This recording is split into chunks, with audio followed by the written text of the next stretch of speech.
Hey everybody, welcome to another episode of Bow Hunt or Die. Before we get into the meat of this show, I want to tell you about a cool new feature we just added on bowhunting.com recently. It's called Ask the Experts. Now I know Todd and myself aren't always experts on everything.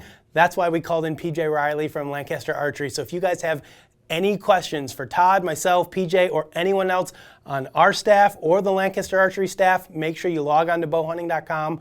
Fill out that form and we will do our best to answer your questions. The first one we got was from Jacob. I'm not even going to try to pronounce your last name. Jacob asked, how do you guys try to combat mosquitoes during the early season while trying to remain scent free? And I can tell you that is almost an impossibility.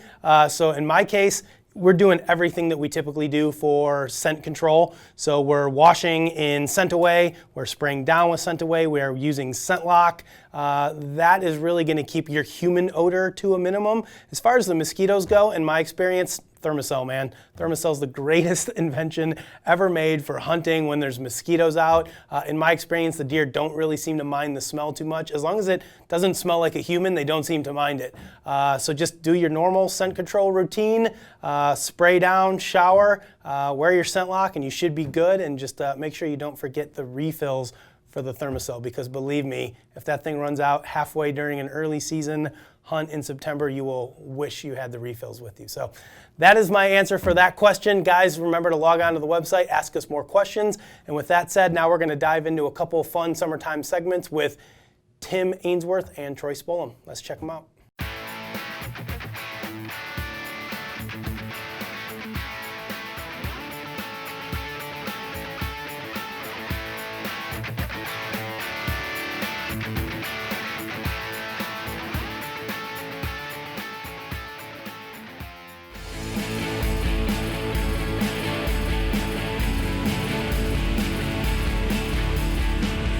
Always waiting on the princess.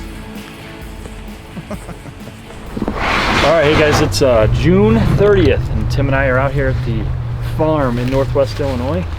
And as you can see, it's wet. But fortunately, it was like 90 degrees, and now it's about 70, low 70s, so make it manageable. All right, so we're out here, gonna do the absolute no-no. Well, what a lot of people say is don't go into the bedding area. But last year, you know, after hunting Buzz, and successfully harvesting him, and I'm still super happy about that monster buck, but we had a lot of other deer as Tim and I were hunting that we picked up some intel on where they're coming out from. So what we're going to do here today, and with this rain, which will be a perfect cover, is we're going to head in, we're going to use a Stealth GXW, a wireless camera, and we've got HME 12 volt solar powered batteries are going to hook up to it. So what we can do is set it up in there, get intel, and never have to go in and disturb, because it's going to send pics right to my phone. So we're going to get all packed up here, sprayed down with bug spray, and we're going to make our way out, put a few cameras out, and hopefully start getting some intel this year. Bow hunt or die.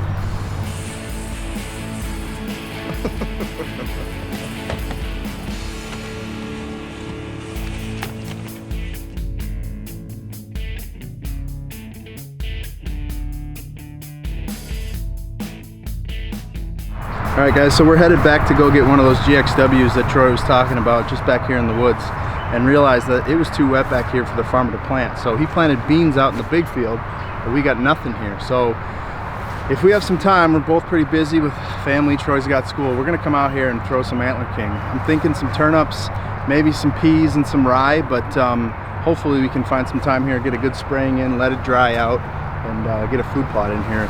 Just over my shoulder here is a nostalgic area that Troy and I call the love seat. Since we've been hunting together, we can fit two of us up there, and we've had some great memories up there. So hopefully we can get some Antler King in here, go with the nostalgic love seat, and kill a monster this fall. Let's get back there and get that GXW.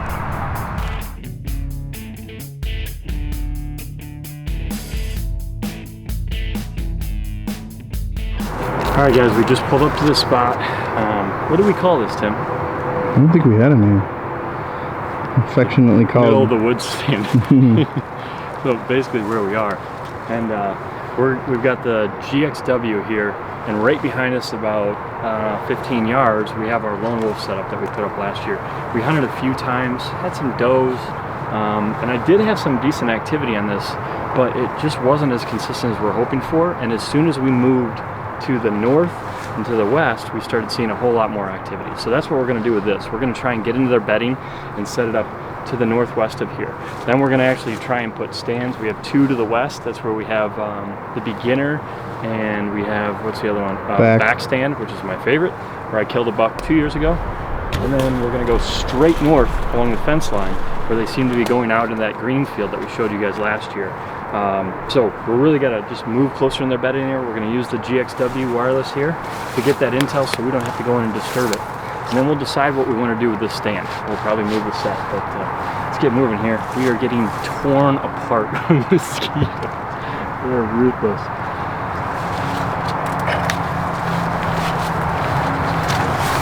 The solar doesn't really help when it's sideways. I know I had some coons on here at one point and I was messing with it.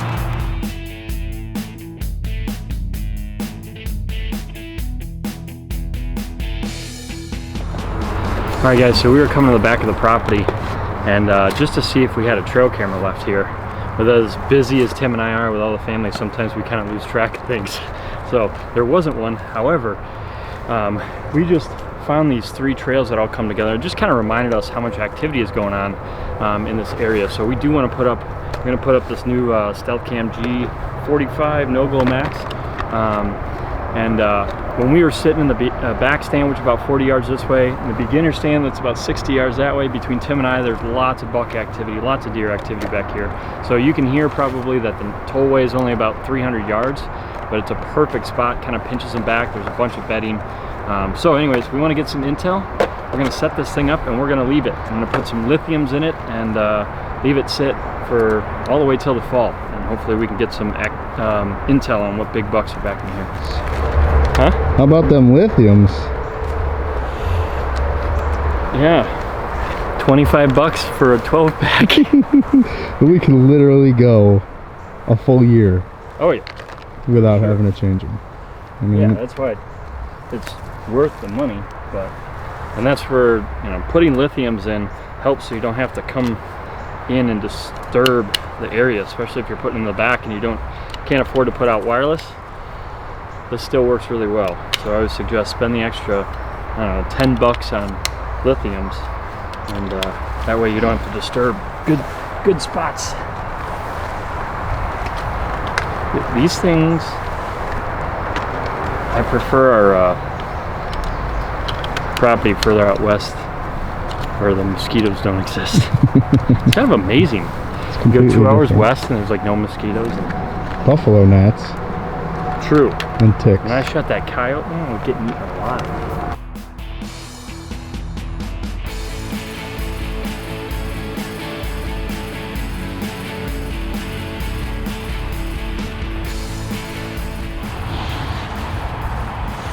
Here I am, packing up all the camera gear, and he's taking off again.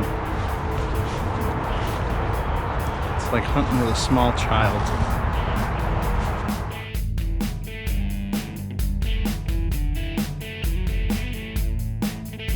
Alright guys, well, we are to the area that Troy and I thought they were bedding, and all signs point to yes.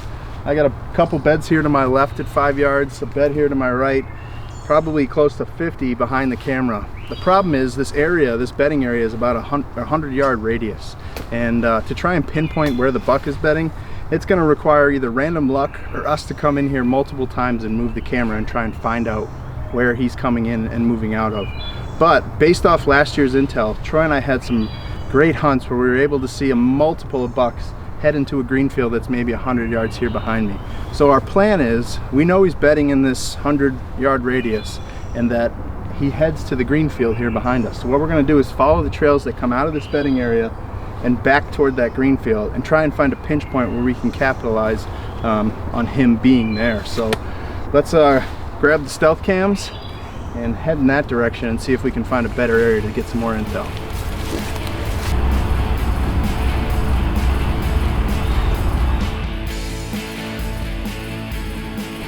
And then I saw this. See how these are dead and there's an open spot? That's a bed. This is a bed. That's a bed. You can see the green field. What is that? 100 yards? Perfect spot. You get a south wind, which is directly behind the camera. That's blowing over their backs, and they got a good view of what's coming up in front of them. Hence why we're going to figure out a spot and set up our stand to the east and north, right? Yep. The southwest winds predominantly around here. That way we can come from the east. There's multiple spots where the fence is down, and they're gonna prefer to take the lazy route, go through the holes, not jump the fence. So if we can find one of those holes, well, let's walk that direction until we find it.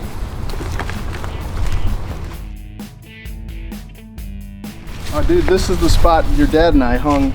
There's a tree stand right here actually where Troy's dad and I hung after Troy killed Buzz. You know, we hunted that swamp corner pretty hard trying to go after Buzz, and once Troy killed it, we had enough intel to know deer were coming in and out of this fence. We followed that trail all the way from the bedding that we were just in, and it comes right here to this hole in the fence. Follow me, I'll show you where they're coming through. So right here is the hole in the fence. You can see it's super worn down. We were very apprehensive of moving in on these deer because we didn't know where they were bedded.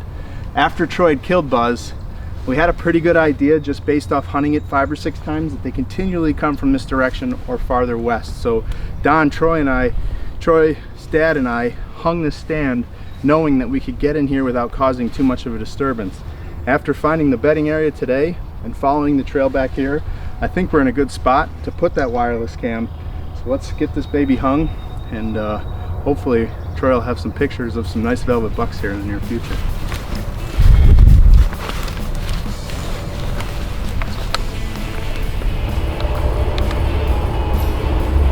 All right, well, so here's a spot when Tim saw Buzz, what, like a week earlier? Yeah, like 5 days. A couple days earlier, where he came out and walked out in that green field.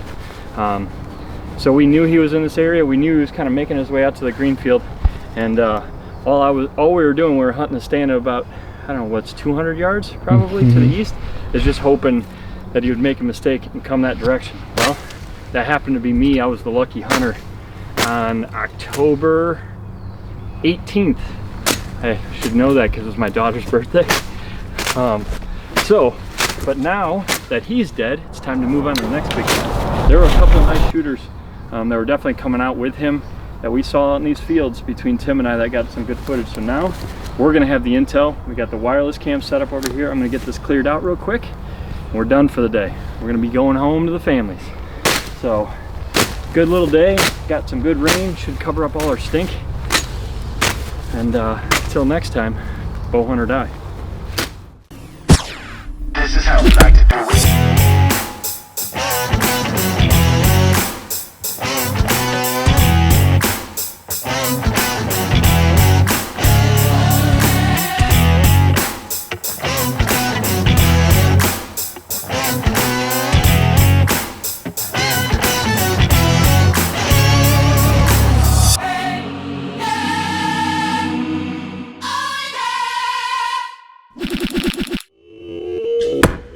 All right, everybody.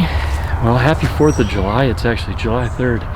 And with tomorrow being off and the 4th of July, Tim and I decided to come out tonight and exercise our independence and right to bear arms. So we're gonna take the Dana Defense DDM-4 out and see if we can't put down a coyote. So we're here at the farm in Northwest Illinois. We're just here this weekend, put up a few cameras, just put out a wireless one. Actually, just yesterday or this morning had a fawn, I think, or maybe yesterday go through. We're gonna go try and protect that fawn, see if we can get lucky and put down a coyote. So here we go.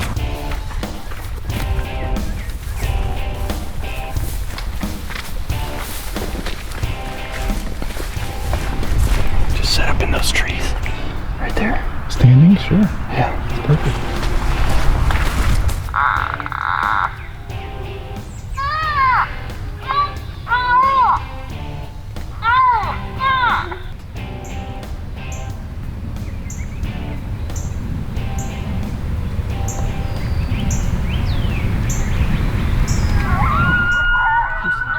Hold him.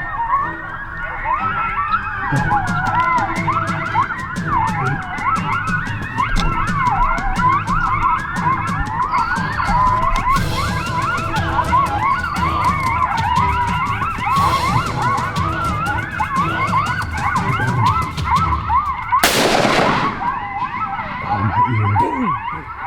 my ear. What do you know about that? Oh, God. All right, one coyote down. That didn't take very long. I'm surprised he came into all those, like that coyote pack call. It's crazy. There's a hawk.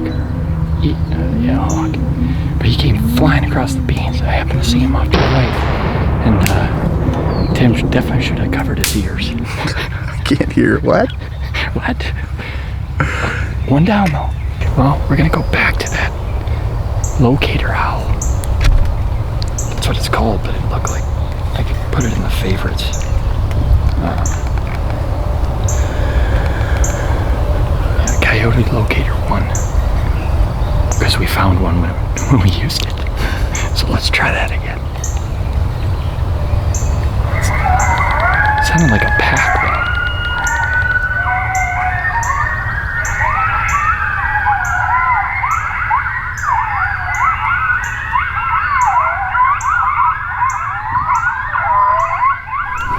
All right, well, we had the young pup come out and he came flying in to kind of that coyote.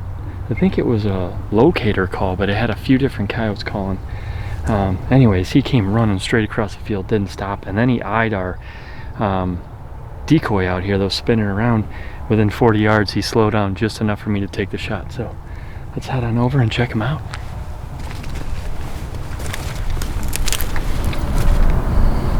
Manger. It's not that small. Not that small. Yeah. All right. That's a mature coyote for Troy. That is. That's all I do is shoot mature coyotes. I'll take it.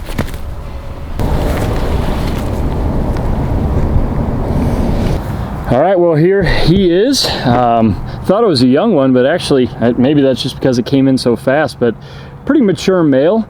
And definitely one, no matter what, is out here eating our fawns. And well, during the season, unfortunately eating our deer after we shoot them. So another one out of the pack. We probably could take another 20 out just to barely do a dent. But that's what we're looking to do tonight. We had some success, had some fun, and one more fawn may be saved. Yes, for sure. We still got a lot planned for this summer, guys. We're going to do a couple more soil health segments. We got our hit list, and before you know it, October's going to be here. Happy Independence Day to everybody. Stay safe, spend time with the family, and most importantly, Bowhunt or die.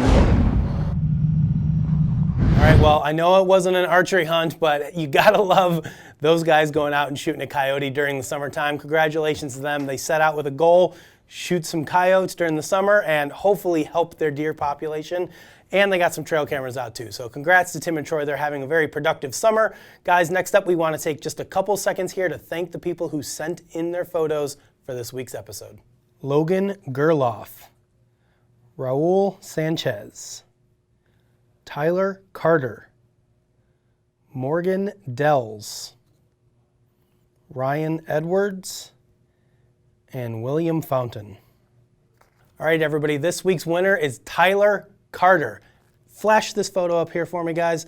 This, in my opinion, is almost the perfect trophy photo. He's smiling, the deer's posed nicely, he's got his bow in the picture. Take note, everybody, that is how you take a good trophy photo. So congratulations, Tyler. Make sure you get your info to us. We will get you that HS prize package. We've got some buck bomb stuff to give you. We got some scent away stuff to give you. Make sure you send us your information. Guys, if you want to see yourself here in an episode of Bowhunt or Die, use that hashtag Bowhunt or Die on social media. My boy Brad will look through the photos. He'll pick out some of the best ones for the show, and then me or Todd will pick the winner. So congratulations to everybody. Again, some great trophy photos. Guys, that's all we've got for this week's episode of Bowhunt or Die. We will be back next week. It is food plot planting season. Todd and myself are going out early part of next week to get some fall plots in the ground. So, and check some trail cameras. Hopefully I've got a couple bucks worth pursuing this fall, who knows, but we are going to be doing that next week, so make sure you tune in right here next week on Bowhunt or Die. Hey, what's up everybody? Welcome to another episode of Bowhunt or Die. Now, before we begin, I want to tell you about you. I'll start over.